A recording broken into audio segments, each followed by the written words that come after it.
Have we discovered another WD Farad arrest? So if you haven't seen it yet, please go to our Was WD Farad Wallace.Ford video. This is the video where we prove with pinpoint accuracy, beyond a shadow of a doubt, case closed, that WD Farad was Wallace Ford. If you want to debate that, go to that video first, watch it, debate that in the comments of that video. This video will already assume that that connection has been made. Now, we know that W.D. Farad was arrested numerous times in his time in the United States. So his first arrest was in 1914, where he was arrested for allegedly sexually assaulting Laura Swanson. He was found not guilty, so he won that case. He was arrested again in 1914 when he was married to Pearl Allen, the native woman that he was married to very briefly.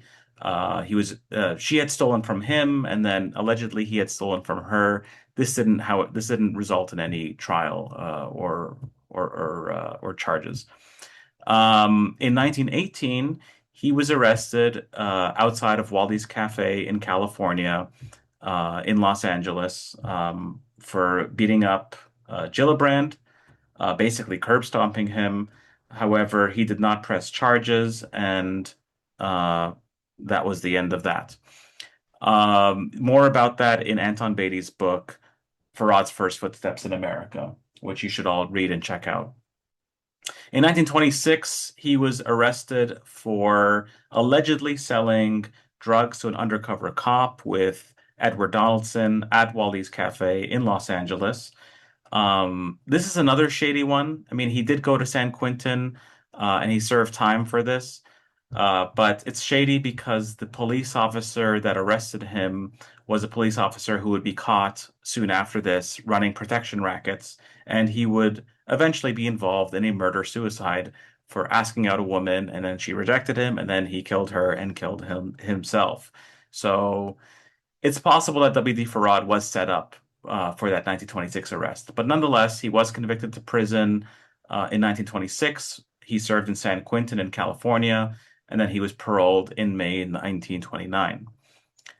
He was arrested again in 1932. This was after the so-called voodoo murder. This is when Robert Harris ritually sacrificed a man um, in Detroit in November of 1932. So Farad was arrested. That's where we get the famous Detroit Free Press photo of W.D. Farad. Of course, he was let go on the condition that he would leave Detroit, which he did in December 1932. He did sneak back into Detroit. Um, as early as April 1933, he was in Detroit, according to Elijah Muhammad's newspaper posting in the Afro-American. But he was caught by authorities in May 1933 in Detroit after not, being allowed there. And that's where we get that 1933 mugshot, which gets a very clear picture of his face. And that would later appear in the Montgomery story in the 1960s. The same picture that Elijah Muhammad claimed wasn't W.D. Farad. Um, Now, lastly, he was arrested in September 1933 in Chicago, and this was when he was preaching in a rented hall in Chicago, and people had called the cops saying that he was a con man. But yes, he wasn't charged. He was let go the next day. Now, last year in April, Anton Beatty messaged me with a newspaper clipping. He discovered an arrest reported in the newspaper on February 24th, 1932, in Hammond, Indiana. And this arrest listed a Wallace D. Ford, quote, personating officer. Now, Hammond, Indiana is very, very close to other cities that we know W.D. Farad was active in. So he was active in Chicago famously, especially in 1929, 1929 and 1933. This is where his main base of operations was. And then, of course, he would be last seen by Supreme Minister John Muhammad in Gary, Indiana. So we know he was active there. Hammond is right in between Chicago and Gary. So this is the general area that we know Farad was active in this span of time. If you don't believe me, go to Supreme Minister John Muhammad 1990 Savior's Day, where he says that Master Farad Muhammad taught me on the last day that I seen him in Gary, Indiana in 1934, that he taught him that day and that night. Okay, so yes, Farad did go to Indiana. That is not disputed. And Hammond is right next to Gary. And we do know that Farad was going by the name of Wallace D. Ford. We see that in the 1938 Bainon article where he was called Professor Ford. We see that in the Farrakhan Savior's Day 2007 lecture where he says that Master Farad Muhammad was called Professor Ford or Mr. Ford.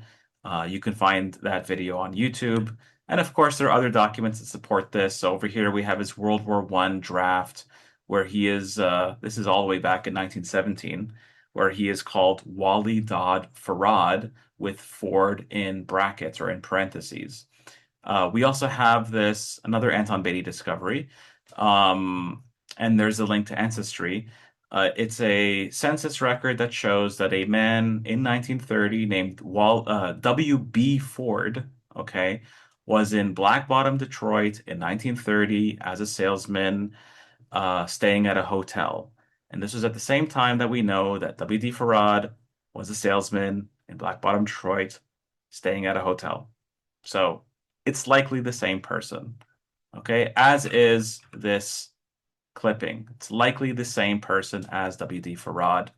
We don't know for certain, okay, but unless we can find a different Wallace D. Ford that fits the same description, that's active in the same area, that also has a history of criminal arrests, then I think this is probably our man. Dr. John Andrew Morrow did try to get in touch with the Hammond, Indiana Police Department. He did get in touch with them, but there was no luck in getting details. You know, can we get a mugshot? Or do we know if he was charged with any crime? Did the case go to trial? Was he found guilty or not guilty? We don't have any of those details. And this was so long ago that the police department probably doesn't have any of those records either. Now, why would a Wallace D. Ford or Wallace D. Farad be arrested in February 1932 in Hammond, Indiana? Now, remember, he was allegedly arrested for, quote, personating an officer. Uh, why was he doing that? You know, first of all, we don't know the results of this case, and we don't know what the outcome was. And we don't know why he would impersonate an officer. So all we can really do is speculate. And so just some things that I was thinking of was maybe he wanted to avoid being questioned. Sometimes the police would stop people. I know they had stopped John Muhammad when he was coming back from a teacher's meeting with a suitcase full of books. So maybe sometimes flashing a badge or wearing a uniform would prevent people from questioning you, especially in that, you know, very racist time. Um, Perhaps he impersonated an officer because that opened certain doors for him. You know, he was a person with authority. Perhaps if he was going door to door in February 1932, people would be more likely to answer to a police officer. I'm not sure. Maybe it was a scheme unrelated to his Nation of Islam activities. Maybe it was a different type of confidence game that he was playing. I don't know. What do you think? You can leave your suggestions in the comments. Thanks for checking out this video.